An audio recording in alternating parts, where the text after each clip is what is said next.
This is KC Sports Network, proudly presented by Emprise Bank. What's going on, everybody, and welcome back to another episode of No Other Pod. I'm Jimmy, along with my good buddy Daniel Kuzer. Dan, it doesn't feel like it, but this is technically a victory pod.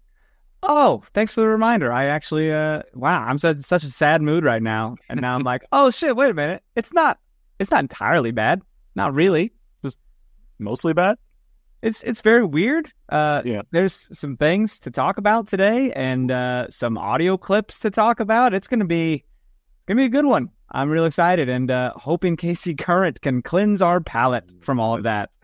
It's been a weird week of soccer for Sporting Kansas City in particular. And yes, we're recording this on Sunday before the Current play, so we'll be at the Current game later today and hoping that they can lift our soccer spirits, because even though Sporting Kansas City beat Union Omaha in the midweek Open Cup match, that game was not as fun as it should have been, and not as I don't want to say easy, but they didn't perform up to the level that they probably should have performed, even though they won. And then I'm sure we all know what happened in Houston. And as you said, we have some post-game clips to show of Peter Vermees. We have an audio clip of Daniel Shallowy in the locker room. So there's a lot to cover today.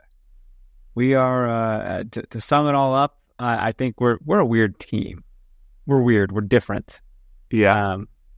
I don't know. We'll talk about how to fix it and everything. But dude, I did not get to be at this game, and it sounds like I didn't miss a whole heck of a lot. Did you enjoy this at all? I mean, obviously good to see Daniel Shallowy get on the board for the first time this year, right? Yeah, I mean, we'll go over this game extensively here in just a little bit, but it's always fun for me to be out at Children's Mercy Park. And, they did a flyover this time that I could actually see, because the flyover flight path was a little different. Last time they did a flyover, I think it was the St. Louis game, and from my perspective in the press box, I could not see anything at all. And this time, the flight path was a little different. So yeah, it was pretty cool. Because it was what? It was like a sporting salute day. Sporting salutes, yeah. Yeah. So that's cool. Did they do like the camo pregame warm-ups again, or no? I didn't pay much attention to that. I didn't see a lot of the pregame warm-ups because I was eating my pregame media meal. And let me just say, shout out to Sporting Kansas City. I think they, I don't know this for a fact, but I think they've heard the positive reviews that the KC Current were getting with their media spread. And Sporting Kansas City upped their media spread game. And I think I'm not even joking, we legit had ratatouille on part of the media spread today with some like artichoke chicken, and we had a charcuterie board with meats and cheeses. So and tiramisu. We had tiramisu. What is in ratatouille? Because I've had like a vegan version of ratatouille, like there's a lot of eggplant and stuff. And it's all vegetables. Oh, is it? Okay, there's no meat in it? No, I don't believe so. Interesting. So, I don't think I'm a huge fan, at least the way I made it. I'm just not a huge fan. I mean, the weirdest part was when the person who brought the food in took their hat off and there was a tiny rat underneath it. But shut the fuck up. Shut the fuck up. Yeah, that was weird, unsanitary, but I still ate. No, I missed a lot of the pregame festivities because I went and I said hi to our guy Bob, who comes from Nebraska, one of our longtime listeners, who is just the nicest man on the planet. Why? And he has no business being this nice. Why is he like this? And he was nice enough where he lives up in Nebraska. We couldn't make it up for the Union Omaha game. I would have loved to make it, just didn't work out scheduling wise. But he got us some pretty sick like special edition Union Omaha jerseys that he gave. Special edition? Special, I think so. I mean, don't quote me on that. They're not the ones they wore, but they got like different crop circle designs all over it, and they got the name of every single county in Nebraska all over it. It's kind of cool. So I'm excited to see this. Yeah, Bob, thanks, man. This guy, I swear, we need to go do a dinner or an escape room with this man or something. Escape room, and yeah. Well, we'll have to find a large escape room because you and I are not small people, and Bob is bigger than both of us, like taller. Bob dwarfs me. That's fine, man. I mean, I don't know why I said escape room. That seems like the funnest thing to do with like a group of people. Yeah. It's just a blast. It's so much fun. So shout out to Bob. But yeah, did you get a chance, before we hop into the game, did you get a chance at all to see the Northern Lights, the Aurora Borealis that everybody's talking about here? No, I'm going to sit here and be controversial. Everyone's going to like make fun of me and say Dan's a freaking fuddy-duddy or whatever. I don't even care. I don't care. You don't care? No, I don't care, because when am I going to drive out to the country to go look at the sky? Like, I'm not a stargazer or an astrologist. I know everyone's Astrologist? Sky. It's a different thing. I don't fucking know. Astronomy, whatever. Astronomer? That's what I meant. Yes. But I think, but I'm just like, cool. I'm glad everyone's having fun. I'm convinced you have to post it on social media if you saw it. Like, that's just, that's just part of the game. Society. If you don't post on social, you didn't do anything. Like, that's just the rule. Yeah. Whether it's a workout or attend an event, it's anything ever. I don't know. I've changed over the years. I don't spend a lot of time on socials. Changed. Yeah, everyone changes. You're not the same. But no, I didn't go see it. I'm probably gonna just take my wife to Iceland and see the real thing someday. Yeah. Well, see, I've tried that, and we spent a week in Iceland, and it was cloudy the whole time, so we didn't get to see him. So what? That sounds so horrible. It was still fun. Iceland's cool, but sure. It was. I did go see it. We drove about an hour outside. An hour? We were trying to get out of light pollution, and it was pretty cool. I mean, you could see a little bit with the naked eye. It wasn't like you see the pictures where you're like in Norway or whatnot, where the sky is just lit up with color to the naked eye. Everyone brightens the pictures. It's not how it was. Well, that's the other thing too. Like, I took some pretty cool pictures, and I was like, oh yeah, I can actually see it. And then I see other people's pictures, and I'm like, where the hell were you? Because then we did not have the same experience. And I was like, oh, they're all oversaturating them. They're brightened. They're touched up. It's looking like the Black Panther tree or whatever they call that with the heart-shaped herb. Yeah, we did have one weird experience where there was a moment where I was like, well, I might die now, because I was out in like Norburn, Missouri, just like I said, an hour northeast of the city. I don't know. Literally, that sounds like if you stumble on someone's property, you're gonna get shot. Hold on.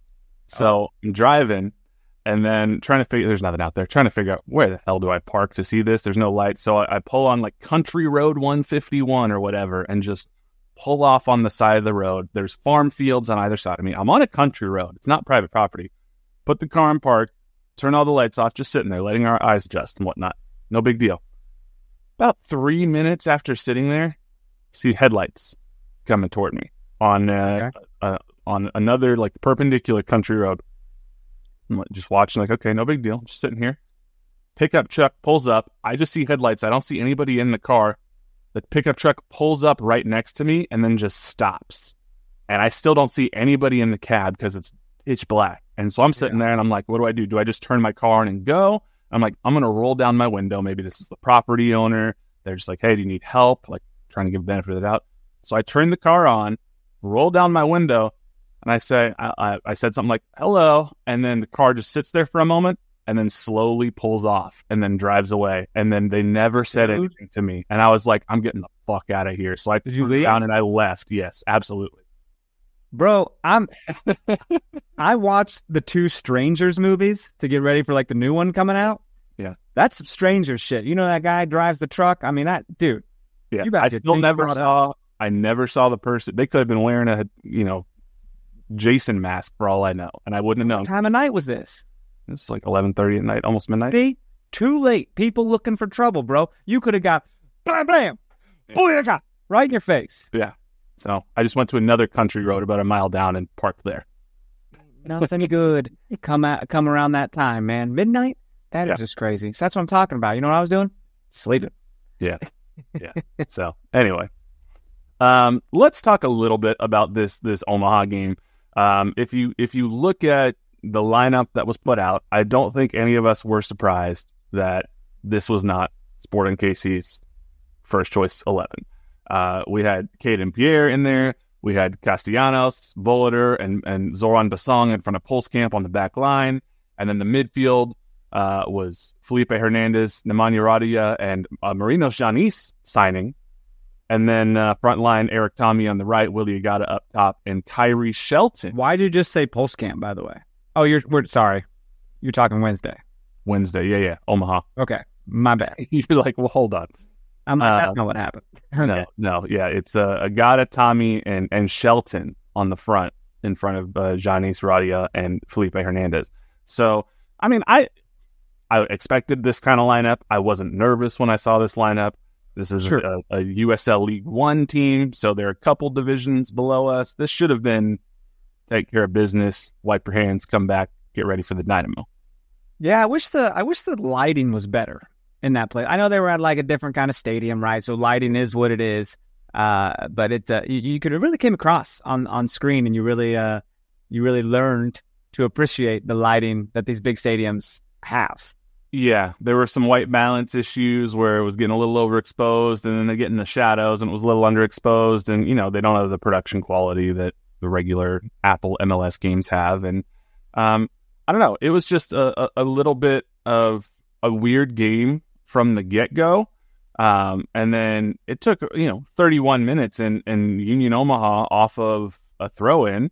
They just kind of get a break down the right side of the field, catch Sporting KC off guard, kick the ball into the box. It bounces around a little bit. Nobody can clear it. And they just fire one into the back of the net past Pulskamp, 31st minute. They take a 1-0 lead. Pulskamp was very upset. Didn't it kind of deflect off Caden Pierre a little bit? Almost an own goal, really. It bounced up. Well, he did take a deflection. And Pulskamp had just dove because he was trying to block another shot that ended up getting blocked. So he was a little bit off his spot. But I don't know. Just felt like it caught Sporting KC flat-footed and the defense wasn't paying all that much attention, which, spoiler alert, might be a theme for other games too. Wild, man. It's wild when you're getting scored on first by a team that you're supposed to be better than. I mean, you're all in professional sports. You're making more money than these guys, so you should earn that money. And it was scary at that moment. I think we were texting each other like, "Well, we're not good.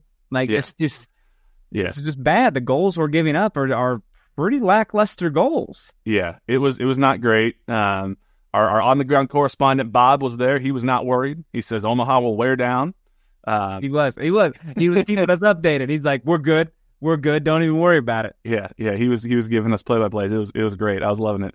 I was a little nervous, I'm not going to lie, because before this game, I remember if it was earlier in the day or the day before, Detroit City FC had gone into Houston and defeated the Houston Dynamo, the defending U.S. Open Cup champions.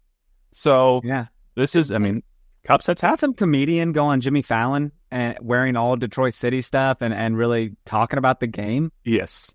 That did happen. That's hilarious and pretty awesome. Yeah, it was. I didn't realize that. I was talking at the Houston game. I was talking to their media guy for a little bit because he was sitting next to me, and I was like, "How you guys feeling after the Open Cup?" I was like, "I'm sure it's not great." And he was like, "Yeah, it was kind of a bummer." And he was like, "It got worse when I forget who it was went on Fallon and started talking about it." I was like, "Are you serious? That's wild." Yeah, so I can't imagine. And then there was some controversy. Ben Olsen, had a press conference after where he was asked, the head coach of the Dynamo was asked about, if that shows that the leagues are pretty close in quality. And he was like, no, it's not even close. John Glazer was the comedian. Thank you, Nick. John Glazer. Producer on top of it. But Olsen was asked, does this mean the leagues are relatively close? And he was like, no, it's not even close. Gap's not even close. This just happens sometimes. And he's getting flamed by some USL fans. So what a dick!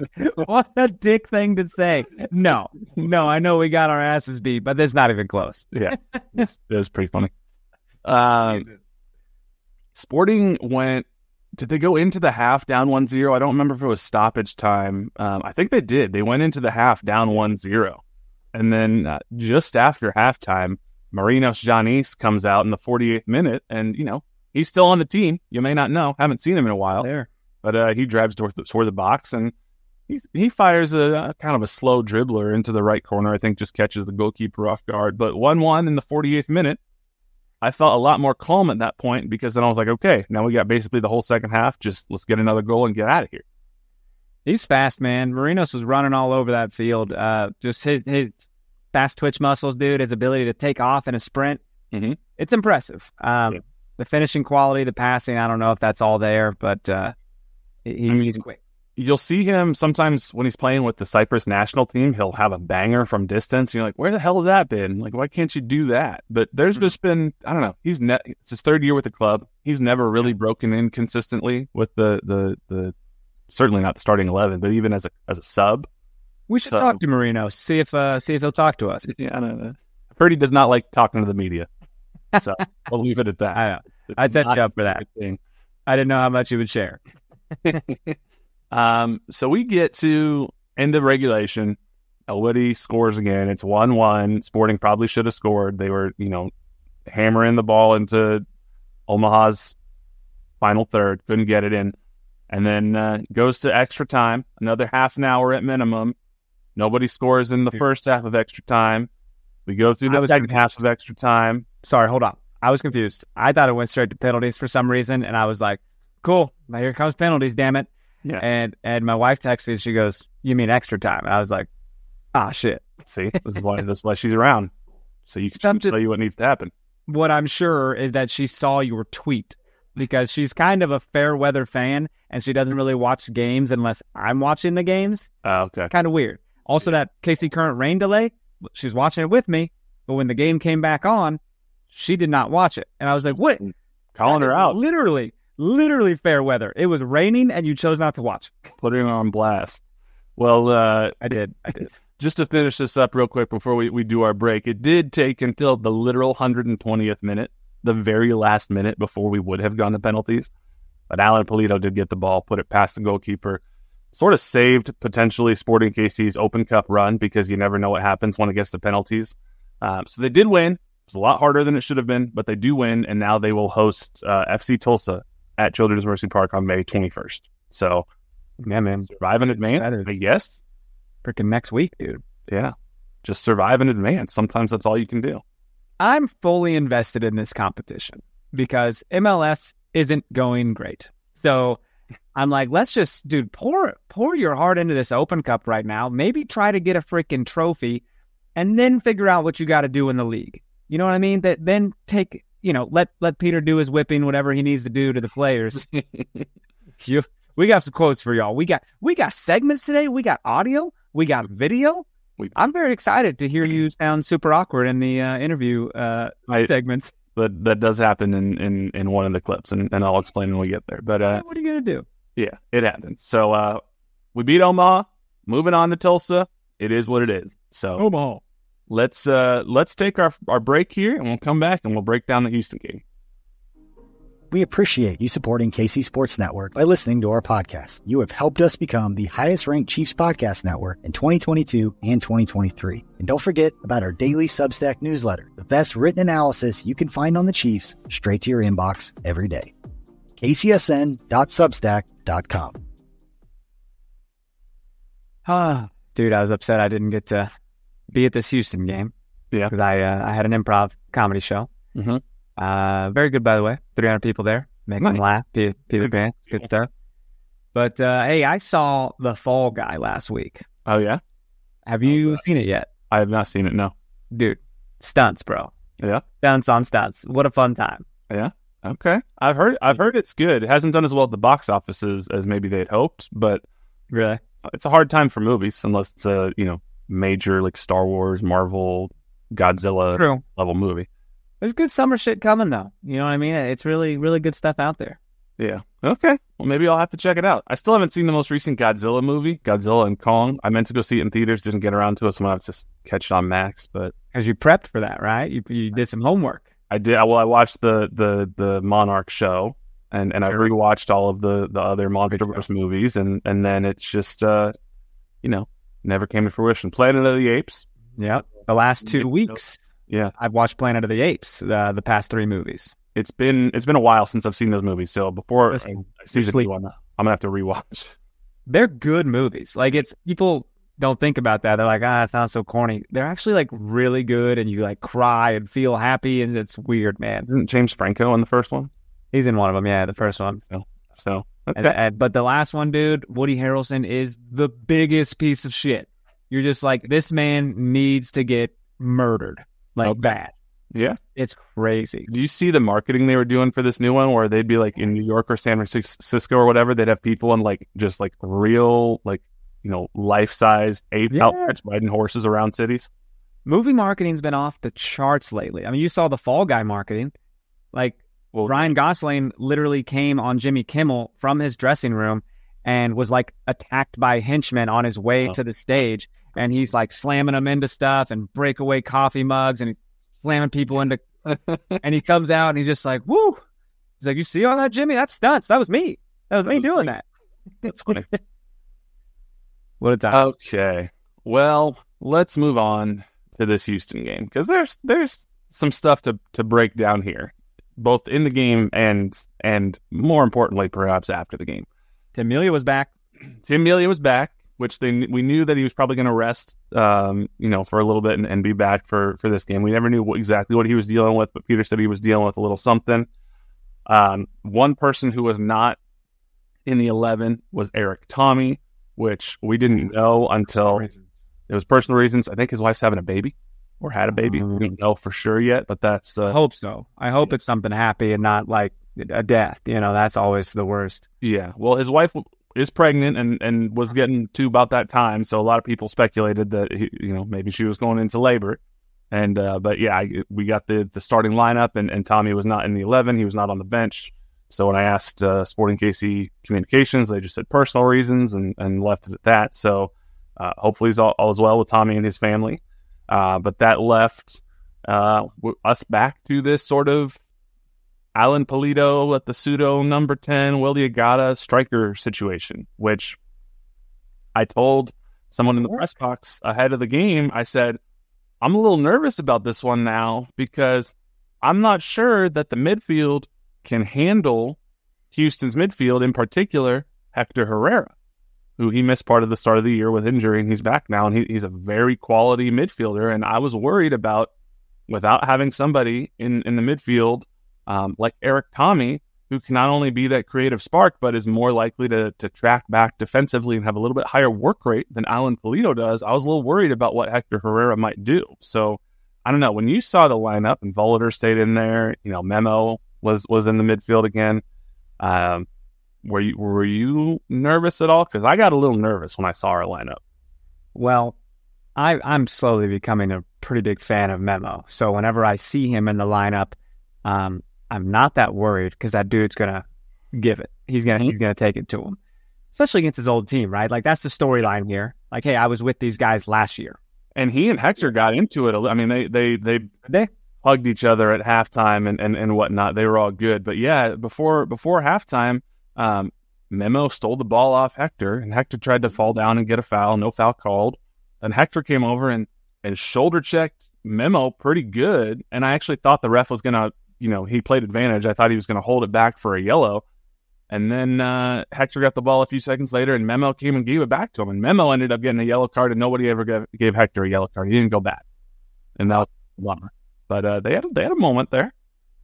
So that's just competitiveness. You know what I mean? You go at it, man. It happens. Yeah. But no, I mean, seeing everybody else, I mean, Radia's kind of a stalwart here. He's always going to be in there. He's kind of taking over that Ilie role, right? Like the standard. He's in it. Yeah.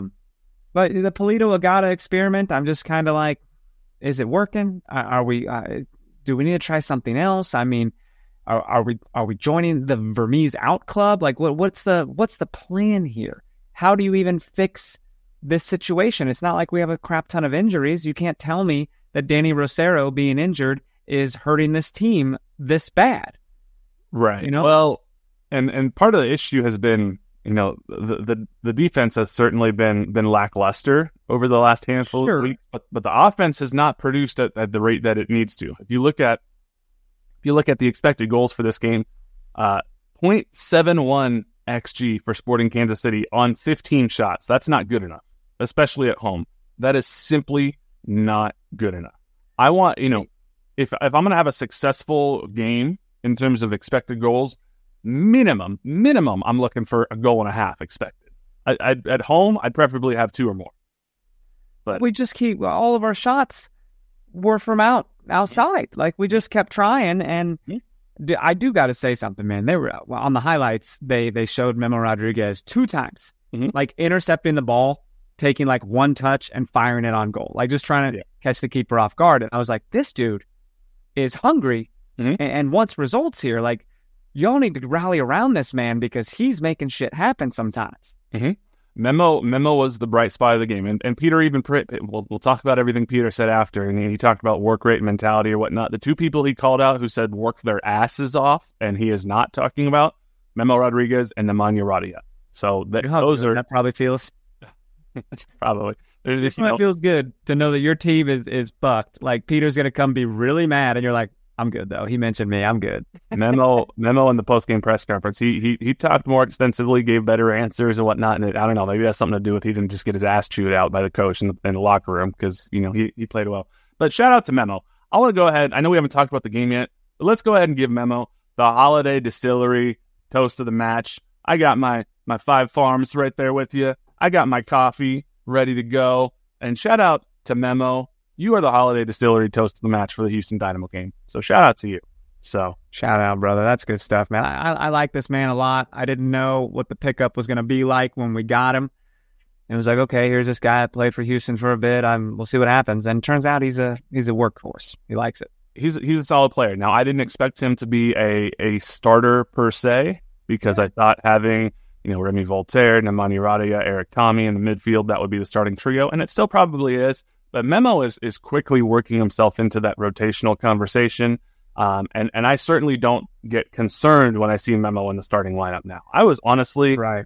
This might sound weird because one's the designated player who makes more money than anybody else on the team.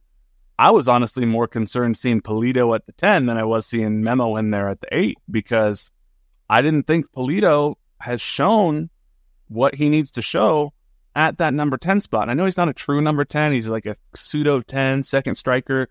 But at one point, I tweeted out at halftime because someone had asked me on Twitter. They were like, it seems like every time Pulido gets the ball, that's where our attack goes to die.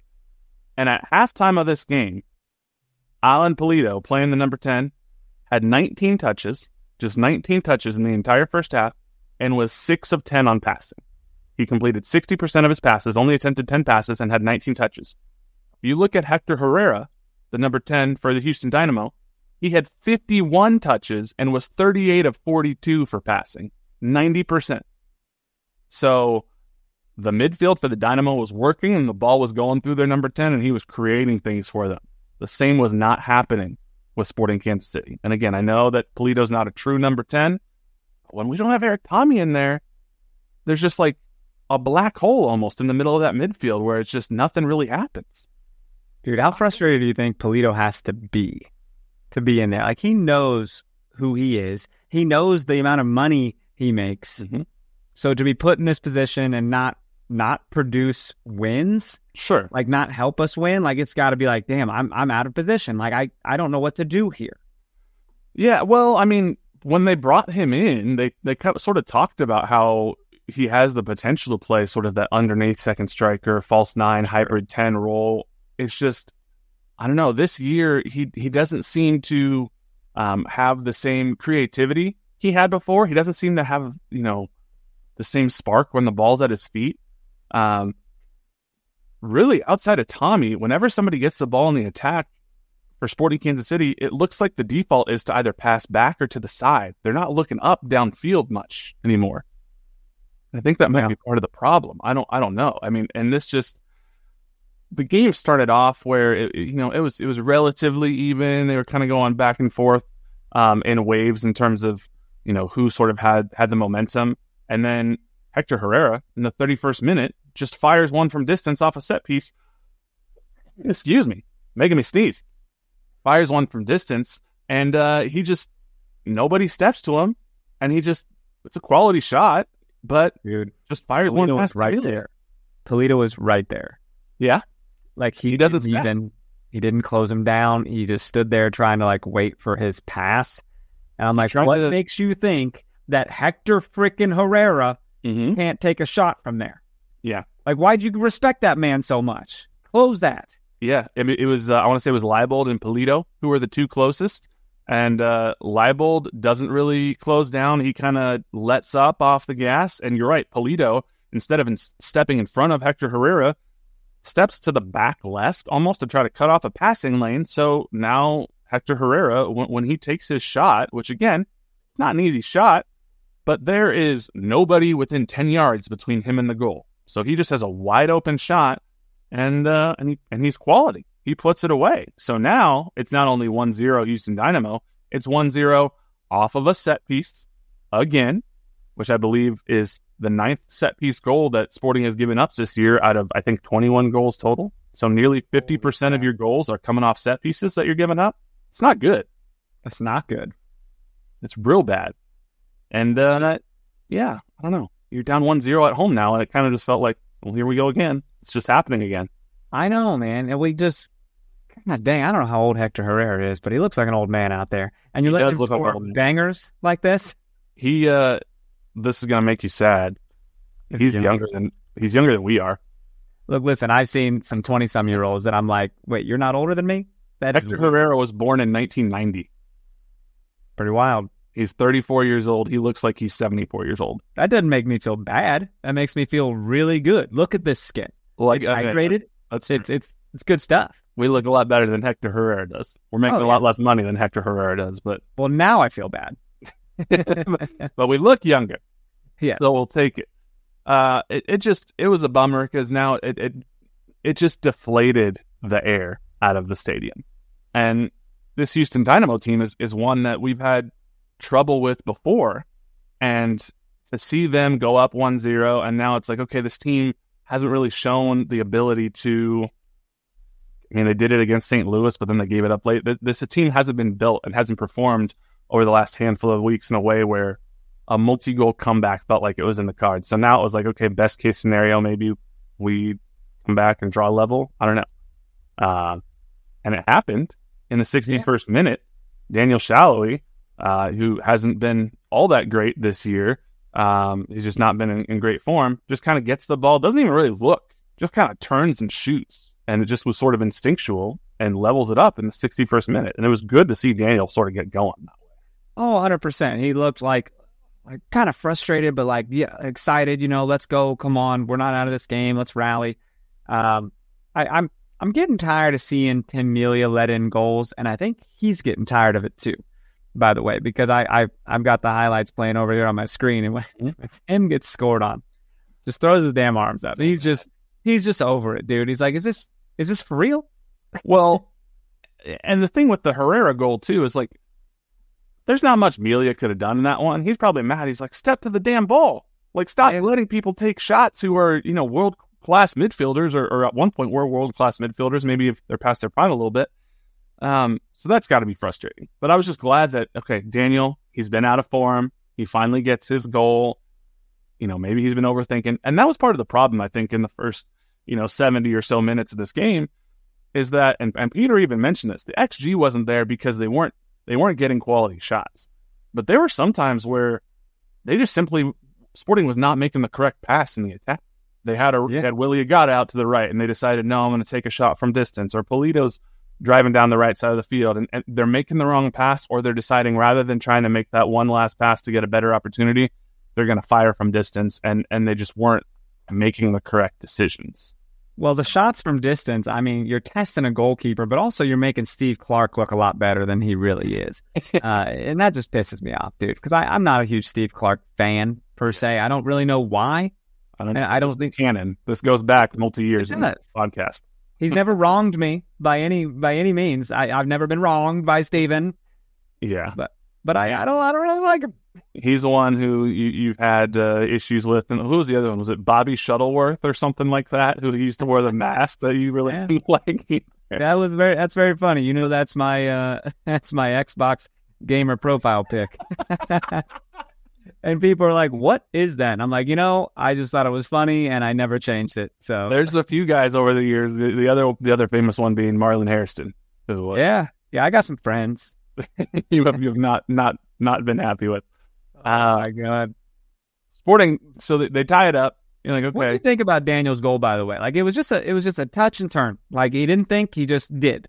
I think he caught Clark flat-footed and off guard. I don't think Clark thought he was shooting. Memo Rodriguez set it up. Memo, man. Memo was the match. Memo was really the only bright spot for the majority of this game.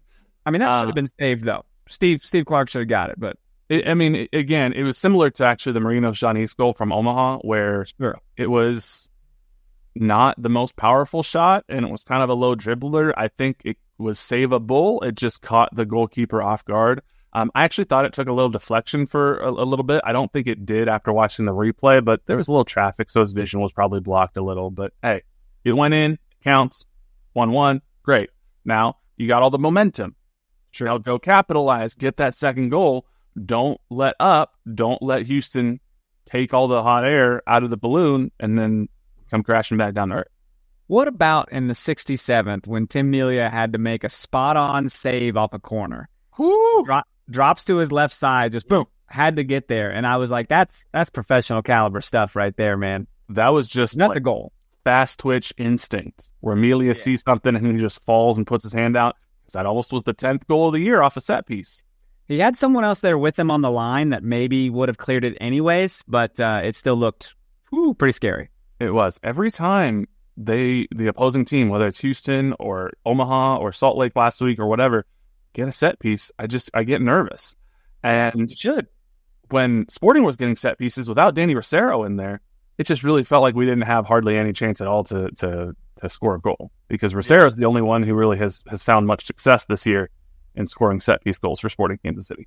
It's kind of been a storyline over on the KC Current end of things as well, man, with set pieces. They're just both clubs are struggling pretty well. Mm-hmm.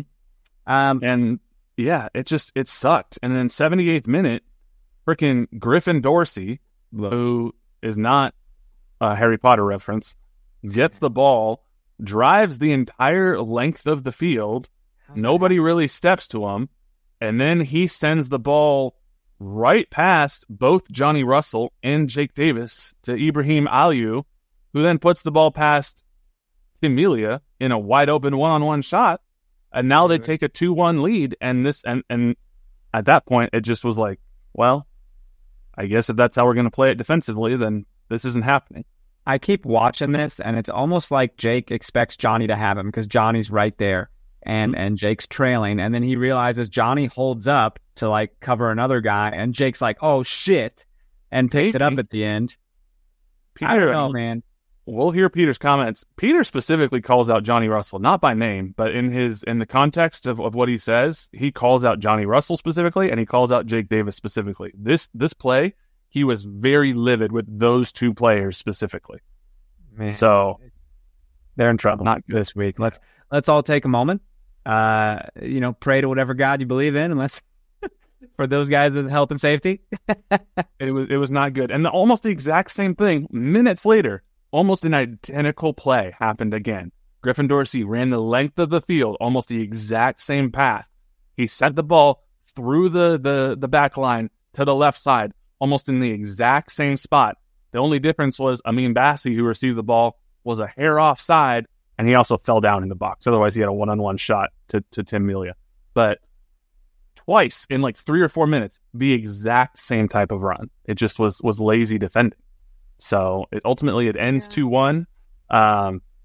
Sporting Kansas City loses at home again. I think it's their 6th straight league game without a win. Their 5th straight home game without a win. You didn't mention in like the 87th minute, Agata had a header. He did have just a chance. Barely saved by Stephen Clark. I'm very upset. God damn you, Steven. But Agata, dude, that could have leveled things right there. But I'm tired of like trying to level things at home. Right. I don't want to level things. I want to win. And we were scoring so many goals, and something happened. We like let our foot off the gas, and we're in a weird place right now, man. And we're averaging less than 1 point a game, 0.92 points a game. Holy shit! Only have 2 more points at this point this year than we did at this point last year. This is not okay. We're not going to sell it. I'm not selling yet. All right. I'm not trying to bail. I'm not abandoning ship. But I'd be lying if I say if I'm not excited to. I don't know what I'm trying to say. I'm not excited to watch every week.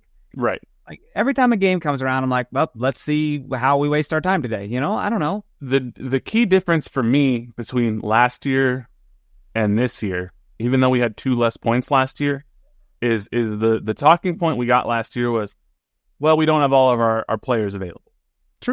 We got designated players who are out with injury. They're not back yet. So once we get our full complement of players, we'll be good. And to an extent, that was true. It worked out. There are really yes, Eric Tommy wasn't there yesterday, but this was not isolated to just yesterday. There is no excuse for we don't have our designated players available or we don't have our starting 11 available. The starting 11 has been available. The defense is what it is. The offense, you have your highest paid player ever, and you're getting 0.7 XG in a game. That is unacceptable output offensively. And Peter even said, hey, defense has been an issue, and now it seems like offense is becoming an issue. So, dude, not good. You can see the urgency in Johnny Russell a little bit. You can see the worry and the pissed. He's just pissed off. He wants to do Johnny Russell things. Yeah. And I want to reward these guys, man. I want to like Tim Melia, Johnny Russell. Like they're getting older. Who their contracts are getting long, like almost up, and it's like how much longer do you have them? Yeah. I don't know if we're gonna see them do anything good with this club again. Well, I want to say Johnny's out of contract after this year.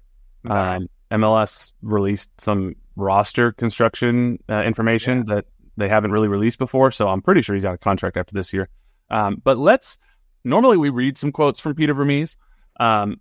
We're going to try something a little different this time. We cut some video from his press conference that we're going to play here. So let's go ahead and let's play the first audio clip and video clip we have of Peter Vermes talking in the press conference. The 2 goals we gave up, they're atrocious in my opinion. And look, I'm the head coach, so I have to take responsibility for it. But the organization is always put together on set pieces. Simple situation for us to give up that goal the way we did. Just amateur at best. The second goal, the lack of effort, and it's really easy to see who those people are. Lack of effort to get back there because their player ran by a couple of ours. That's not Sporting Kansas City mentality. It's not.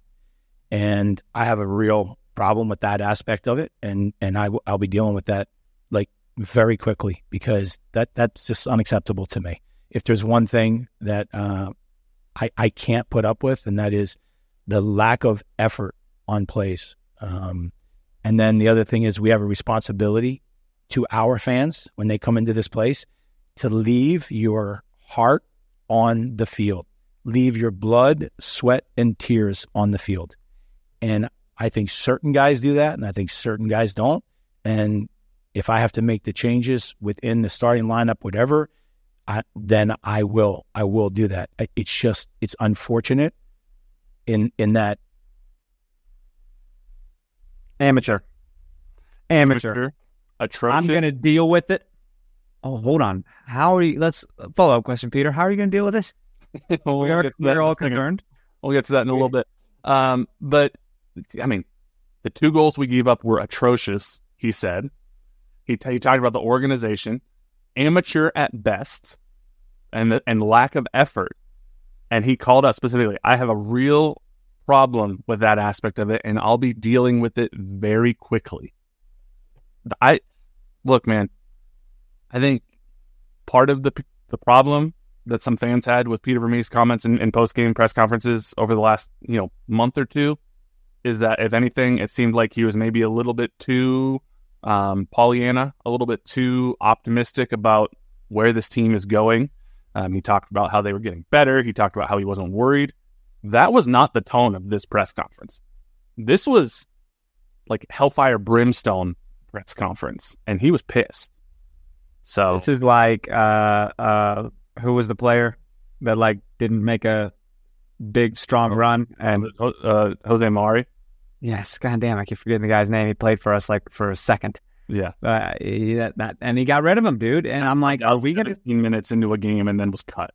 Yeah, are we gonna see something like that this week? Like, is someone gonna get traded off, shipped out? I mean, he'll do it. It's interesting. Oh my god. He even talks about we have a responsibility to our fans when we come here, and that's interesting. Yeah. How's that make you feel? Well, I mean, he's right, and I think that's him in his Peter way, because Peter's never going to come out and directly respond to what he hears on social media, unless it's more of like a "I told you so" after the fact when he's proven right. Yeah, but I think that's his way of trying to acknowledge the fans are pissed, and understandably so. And there were some people who questioned online whether Peter Vermes even cared, which I don't think was a fair question or criticism. Obviously he cares. But in the past weeks, there were people who questioned it. I don't think you can question it. Now, there are still valid criticisms to be had of Peter, particularly about roster construction we can talk about and their need for a technical director. But I don't know, man. Let's listen to his second clip that we have here, and we'll continue to break down just how mad he is. Peter, what do you think it's going to take to turn the momentum around? Change of mentality. That's it. Look, this game is, sports are all about desire, passion. That's what it's about, right? In sports, you suffer, right? You suffer in different ways. Sometimes you suffer a result. Sometimes you suffer because of the amount of effort you had to put into a game. Like, that all is part of it. I don't believe that every guy on that field suffered that way tonight. And mentality, heart, you have to have it. If you don't have it, you might as well forget about it. You can't walk into the stadium and you can't step into the field and you miss the most important ingredient in is effort. If you don't have that, you're not willing to outwork your opponent. Because I know soccer is 11v11, but at the end of the day, especially the players, they're 1v1. There's 10 guys. They're 1v1. They play against the same guy a lot in the game. Yeah, sometimes you play against another guy, sure. But you have an individual duel with the guy that you really see through in the game. We all don't dominate those environments, and you have to. You have to do it physically, you have to do it mentally, and then you have to do it technically and tactically as well. You have to do that. And that's not being done by quite a few guys. Do you think it's about mentality? I think they need to change the mentality.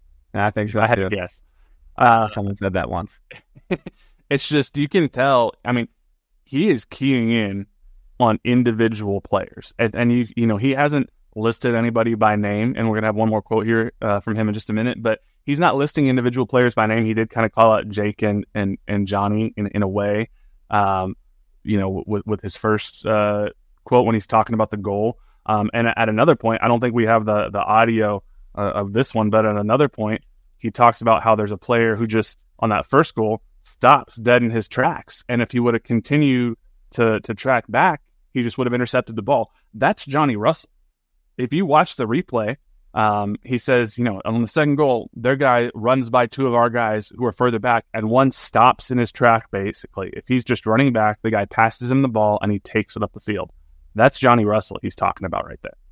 So I don't think Peter questions that Johnny Russell cares, because he wouldn't have been made captain if he didn't care.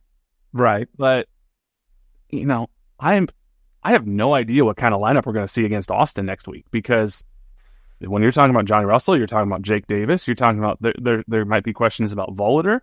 Who knows? Is there any reason to believe that we will lose? I mean, we'll lose against Austin, right? Like, it's just, that's how I'm set up to believe right now.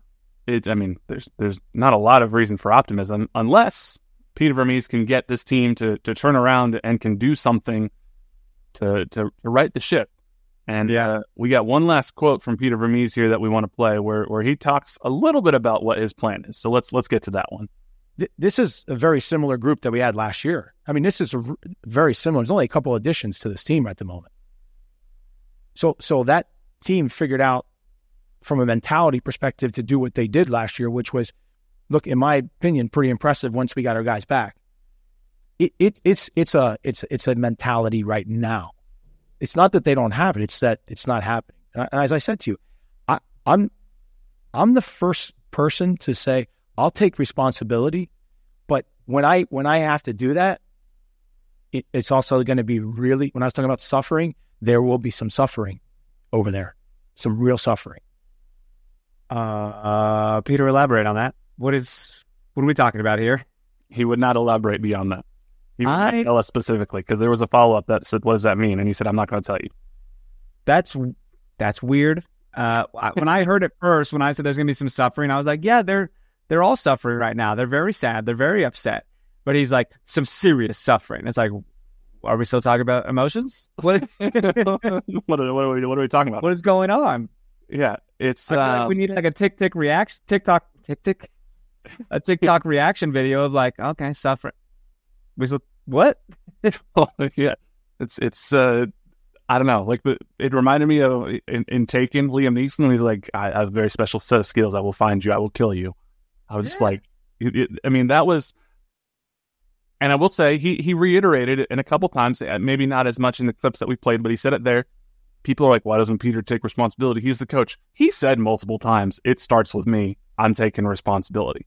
So yeah, it's not like Peter's not trying to take responsibility. At some point, the players on the field do also have to produce. And here's where I think there's valid criticism of Peter, is because the person who coaches this team is the same person who constructs the roster of this team. It's Peter Vermes, because, they tried to hire Gavin Wilkinson. We all know the disaster that was. They haven't filled that sporting director spot since then. But if there isn't anybody really outside of the starting 11 that you can turn to and you can feel confident that they can come in and be a difference maker, or if you need to bench somebody, like let's say he benches Johnny Russell, do I feel confident that Alenis Vargas can step in and play on that right wing there in a comparable way? I do not. Don't do that. So whose fault is that? That's Peter Vermes, the scout. That's Peter Vermes, the technical director.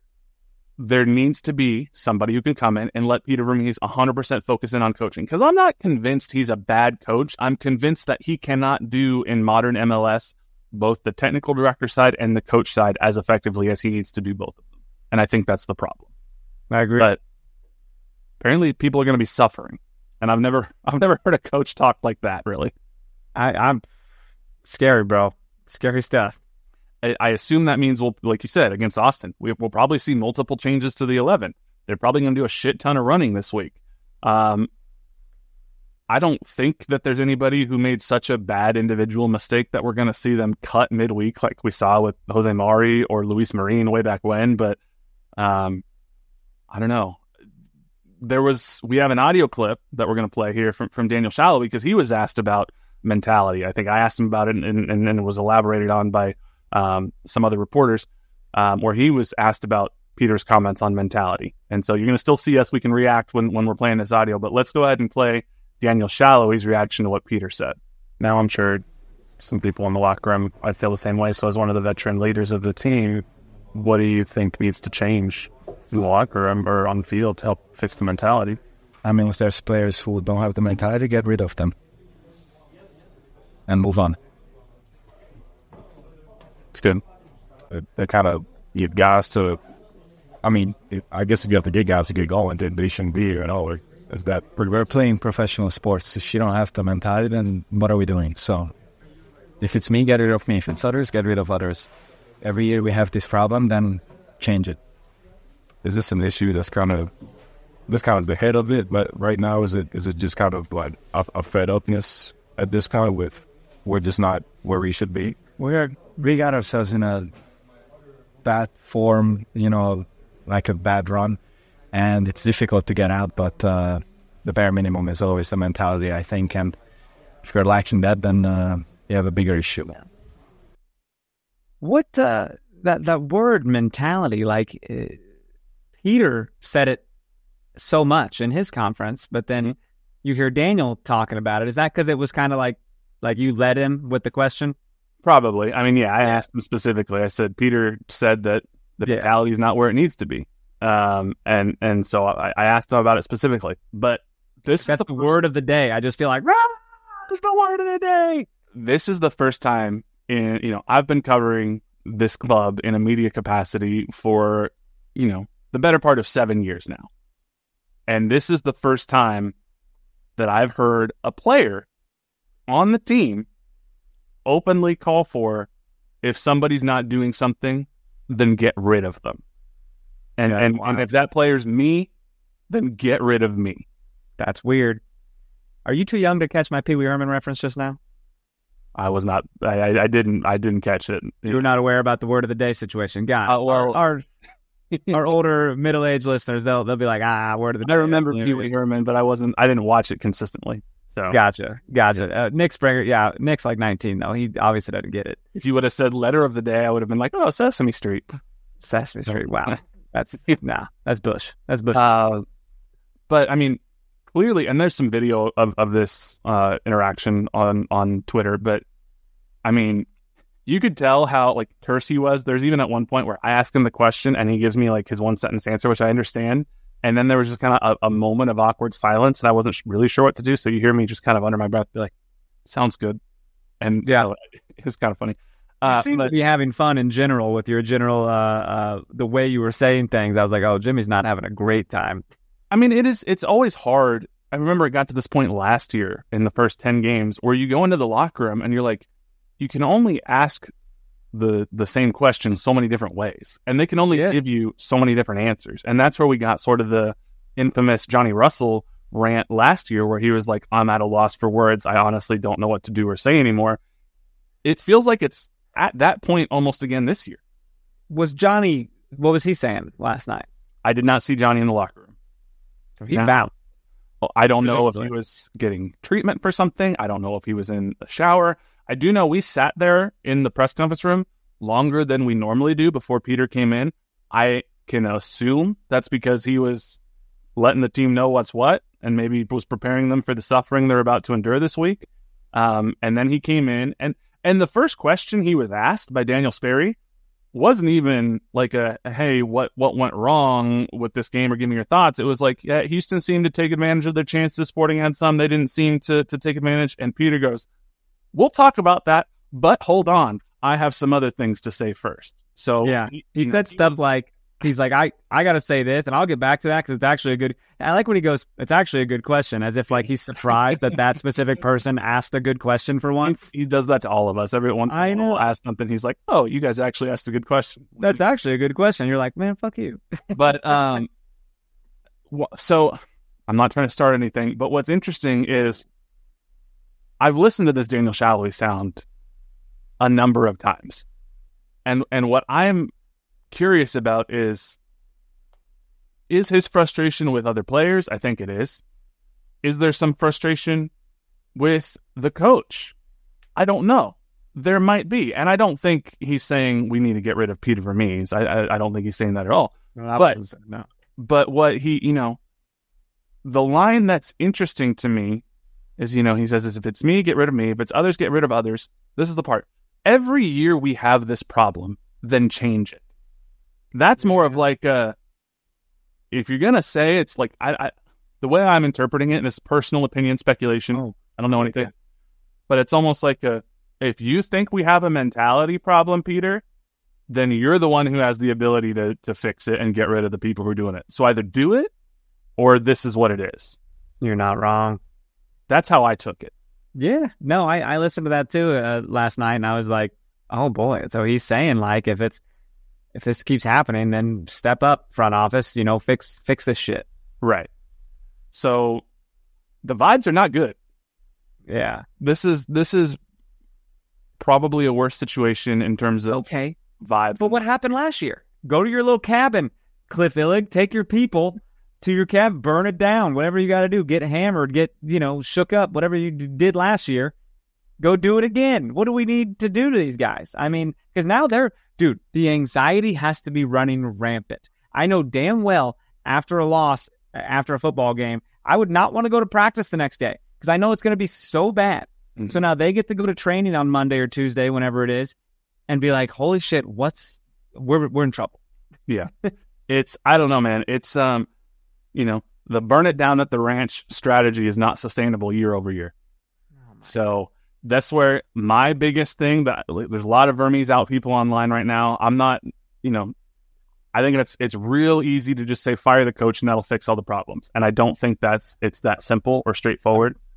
I don't know. I might be getting close. I might be getting close to joining that crowd. I'm just saying, Peter even said like, this isn't a bunch of new people this year. It's guys from last year. And it's like, yes. And we're doing the same thing as last year. Like it's the same team, same problems. That's where I think the biggest need for this team right now is a real, true, proven technical director. Let Peter do the coaching and let somebody else deal. Cause we don't have time to talk about it, but KC Soccer Journal put up a whole big article this week about Peter Vermes and scouting and recruiting and analytics and whatnot. And it's pretty illuminating on how he views what it takes to find players in the international market.